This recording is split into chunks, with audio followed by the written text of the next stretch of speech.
नमस्कार, सुमन्स किचन मध्ये आपलं स्वागत आहे। आज आपण कोणतीही भाजणी न करता हाताखालच्या साहित्यात झटपट असे कोंबडी वडे कसे बनवायचे ते पाहणार आहोत। रेसिपीला सुरुवात करण्याआधी तुम्हाला एक निवेदन आहे, अजूनपर्यंत तुम्ही माझ्या चॅनलला सबस्क्राईब केलं नसेल तर सबस्क्राईब जरूर करा आणि हो, रेसिपी आवडली तर एक लाईक नक्की करा। चला तर मग रेसिपीला सुरुवात करूया। तर इथे मी गॅसवर पॅन गरम करायला ठेवलेला आहे आणि यामध्ये आपल्याला इथे पाव कप ही सफेद उडदाची डाळ घालायची आहे। त्यानंतर घालायचं आहे यामध्ये 1 चमचा मेथी दाणे, 1 चमचा बडीशोप, 1 चमचा धणे, 1 चमचा काळी मिरी। आता काळी मिरी ही तुम्ही तुमच्या आवडीप्रमाणे कमी जास्त करायची आहे। आणि त्यानंतर इथे घेतलेला आहे अर्धा चमचा जिरं।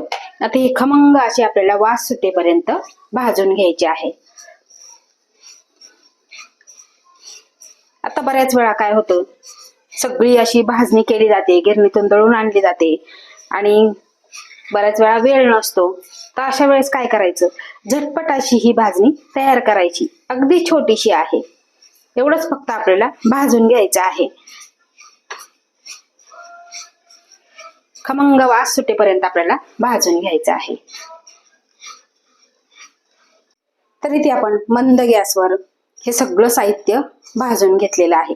आता हे आपल्याला ताटामध्ये काढून घ्यायचं आणि पूर्णपणे आपल्याला थंड करून घ्यायचं आहे।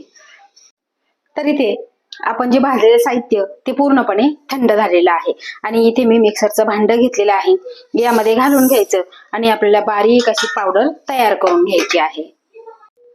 तर इथे आपण एकदम बारीक असं हे दळून घेतलेलं आहे, तुम्ही इथे बघू शकता। आता यामध्ये धण्याचे कण किंवा मिरीचे कण असतात, ते एकदम बारीक झाले पाहिजे। जर झाले नाही तर तुम्ही चाळणीने चाळून घेऊ शकता। आता इथे मी मोठं भांड घेतलेलं आहे आणि यामध्ये आपल्याला पीठ भिजवून घ्यायचं आहे। तर इथे बघा 1.5 कप मी तांदळाचं पीठ घेतलेलं आहे। तुम्ही कोणतंही पीठ घ्या, विकतचं घ्या, घरचं घ्या, रेशनिंगच्या तांदळाचं सुद्धा घेऊ शकता किंवा घरामध्ये तुम्ही भाकरी बनवत असाल त्याचं पीठ घेतलं तरी चालेल। त्यानंतर अर्धा कप इथे घेतलेलं आहे डाळीचं पीठ, त्यानंतर अर्धा कप गव्हाचं पीठ आणि अर्धा कप इथे ज्वारीचं पीठ घेतलेलं आहे। आता यामध्येच आपल्याला घालायचं आहे पाव चमचा हळद आणि त्यानंतर चवीपुरतं मीठ घालायचं आहे आणि जे आपण साहित्य दळून घेतलेलं ते सगळं आपल्याला यामध्ये घालायचं आहे। आता घालून आपल्याला सगळं हे मिक्स करून घ्यायचं आहे। आता हे झालं आपलं वड्यांचं प्रीमिक्स।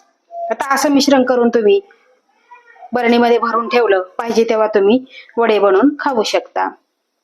आहे की नाही सोपं। या आधी सुद्धा मी वड्यांची भाजणी कशी बनवायची त्याची रेसिपी सुद्धा चॅनलवर दिलेली आहे आणि अजूनपर्यंत तुम्ही माझ्या चॅनलला सबस्क्राईब केलं नसेल तर सबस्क्राईब जरूर करा। आणि माझी ही रेसिपी तुम्ही कोणत्या गावातून बघता, कोणत्या शहरातून बघता ते सुद्धा मला कमेंट करून नक्की सांगा।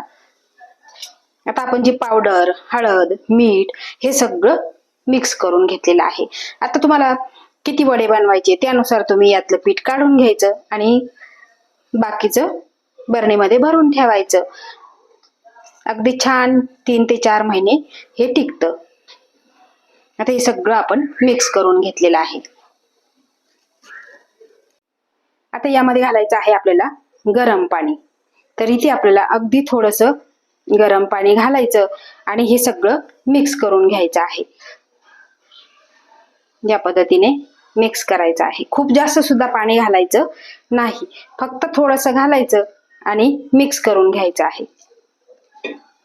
आता एवढं पाणी मी घातलेलं आहे आणि मिक्स करून घेतलेलं आहे, तुम्ही इथे बघू शकता। करायला खूप सोपे आहे आणि खायला तेवढेच टेस्टी आहे, एकदम झटपट होतात आणि ही सगळी पिठं आपल्या घरातच उपलब्ध असतात, त्यामुळे आपल्याला बाहेर कुठे भाजायचं किंवा दळायचं असं अजिबात नाही। आता हे सगळं मिक्स करून घेतलेलं आहे आणि मिक्स केल्यानंतर यावरती आपल्याला झाकण ठेवायचं आहे। एक 10 ते 15 मिनिटे आपण यावरती झाकण ठेवणार आहे। तर बघा, झाकण ठेवल्यामुळे काय होतं, हे पीठ आहे हे एकदम मऊ होतं आणि जे आपण वडे बनवणार ते सुद्धा एकदम खुसखुशीत आणि मऊ राहतात. तर इथे बघा मिश्रण सुद्धा हे कोमट झालेलं आहे. आता आपल्याला हे मळून घ्यायचं आहे. असं हे सगळं आता मिक्स करून घ्यायचं आहे, कारण आपण गरम पाणी घातलेलं, लगेच आपण हात घालणार नव्हतो कारण हाताला भाजलं असतं. आता हे सगळं आपल्याला मिक्स करून घ्यायचं आहे. आता मिक्स करून झालं की आपल्याला पाणी घालायचं आहे. तर इथे मी पाणीच घेतलेलं आहे. जे आधीचं राहिलेलं गरम पाणी होतं ते अगदी थोडं थोडं आपल्याला घालायचं आहे. आणि आपल्याला घट्ट पीठ मळून घ्यायचं आहे. पातळ नाही, जसं आपण नेहमीच्या पुऱ्यांना जसं पीठ मळतो अगदी त्या पद्धतीचं आपल्याला पीठ मळून घ्यायचं आहे. तर आपण थोडं थोडं पाणी घालून एकदम घट्ट असे हे पीठ मळून घेतलेलं आहे. तुम्ही इथे बघू शकता. आता तुम्हाला जर वेळ असेल तर तुम्ही 1 तास 2 तास सुद्धा हे पीठ भिजत ठेवू शकता आणि भिजल्यानंतर सुद्धा तुम्ही वडे करू शकता. आता इथे मी फक्त 10 मिनिटासाठी यावरती झाकण ठेवणार आहे आणि हे पीठ काय होईल, छान असं भिजल्या जाईल आणि जे वडे आहे ते खुसखुशीत होतील आणि टम्म फुगतील. तर इथे 10 मिनिटे झालेली आहे आणि तुम्ही इथे पीठ बघू शकता, छान असं भिजलेलं आहे. आता जेवढे आपल्याला वडे बनवायचे तेवढं आपण पीठ काढून घ्यायचं आहे. आता आपल्याला अर्ध्या पिठाचे वडे बनवायचे आहे. तर त्यासाठी इथे मी जे राहिलेलं पीठ आहे ते बाजूला झाकून ठेवायचं आणि हे पीठ आहे हे पुन्हा आपल्याला रगडून रगडून मळून घ्यायचं आहे. 1-2-3 मिनिटे फक्त आपल्याला रगडून मळून घ्यायचं आहे. म्हणजे काय होईल, एकदम एकजीव होईल आणि आपले जे वडे आहे ते सुद्धा छान असे फुलतील. आता हे मळून घेतलं की लगेच आपल्याला यातले छोटे छोटे उंडे तयार करायचे आहे. या पद्धतीने उंडे तयार करून घ्यायचे आहे. आता आपल्याला वडे तयार करायचे आहे. तर इथे बघा, अजिबात जी आपण लाटी केलेली त्या लाटीला अजिबात चीर गेलेली नाही. आता इथे आपल्याला थोडंसं याला तेल लावून घ्यायचं आहे. आता बरेच जण केळीच्या पानावर वडे थापतात. आता आपल्याकडे केळीचं पान नाही, त्यासाठी इथे मी पोळीपाट घेतलेला आहे.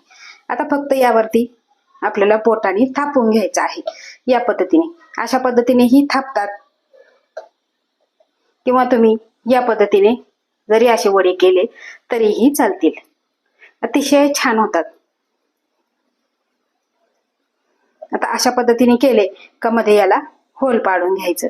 तर याला बोललं जातं भोकाचे वडे. काही जण कोंबडी वडे म्हणतात, काही जण मालवणी वडे म्हणतात. इथे तुम्ही बघू शकता. आता दुसरा सुद्धा तुम्हाला मी वडा बनवून दाखवणार आहे. आता आपण दुसऱ्या पद्धतीचा वडा कसा बनवायचा ते पाहणार आहोत. तर इथे मी लाटी घेतलेली आहे आणि ही लाटी फक्त आपल्याला पोळपाटावर ठेवायची आणि आपल्याला थोडंसं तेल लावून घ्यायचं आहे. तेल लावलं की त्यानंतर आपल्याला इथे घ्यायचं आहे झाकण. इथे मी डब्याचं झाकण घेतलेलं आणि त्यानंतर फक्त आपल्याला प्रेस करून घ्यायचं आहे.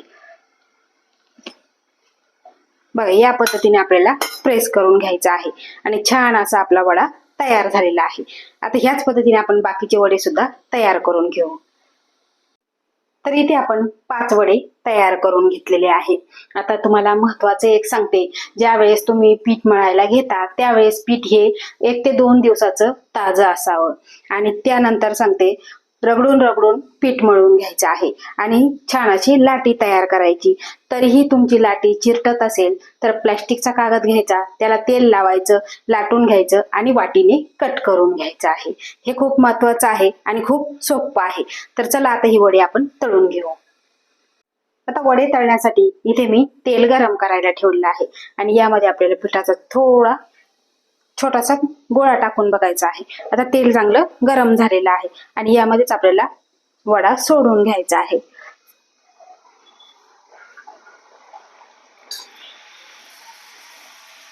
तर बघा, वरती आला की आपल्याला फक्त हलकसं प्रेस करत राहायचं आहे. या पद्धतीने प्रेस करायचं आहे आणि तुम्ही इथे बघू शकता छान असा वडा टम्म फुगलेला आहे. आता पलटवून घेऊ. हलकासा सोनेरी रंगावर आपल्याला फक्त तळून घ्यायचं आहे. खूप जास्त सुद्धा डार्क करायचा नाही. तर तर इथे आपला वडा तळून झालेला आहे आणि टम्म फुगलेला आहे आणि खमंग सुद्धा तळला गेलेला आहे. आता हे काढून घेऊ आणि बाकीचे राहिलेले ह्याच पद्धतीने आपण तळून घेऊ. तर इथे तुम्ही बघू शकता, जेवढे वडे आपण बनवले तेवढे छान असे आपण तळून घेतलेले आहे आणि एकसारखा रंग आलेला आहे. तुम्ही इथे बघू शकता, अतिशय खमंग खुसखुशीत अशी हे वडे आपले तयार झालेले आहे आणि पाठीमागून पुढून तुम्ही बघू शकता छान असे टम्म फुगलेले आहे आणि मस्त असे खुसखुशीत झालेले आहे. करायला खूप सोपे आहे. नाही आपल्याला भाजणी करायची, नाही गिरणीत जायचं, कारण आता पाऊस बाहेर पडतो त्यामुळे बाहेर जायला जमत नाही. तर अशा ह्या घरातल्या साहित्यामध्ये सोप्या पद्धतीने तुम्ही हे मालवणी वडे जरूर करून बघा आणि तुम्हाला माझी आजची रेसिपी कशी वाटली ते मला कमेंट करून नक्की सांगा. आवडल्यास लाईक करा, शेअर करा, सबस्क्राईब करा आणि बाजूचं बेल आयकॉन बटन प्रेस करा. धन्यवाद.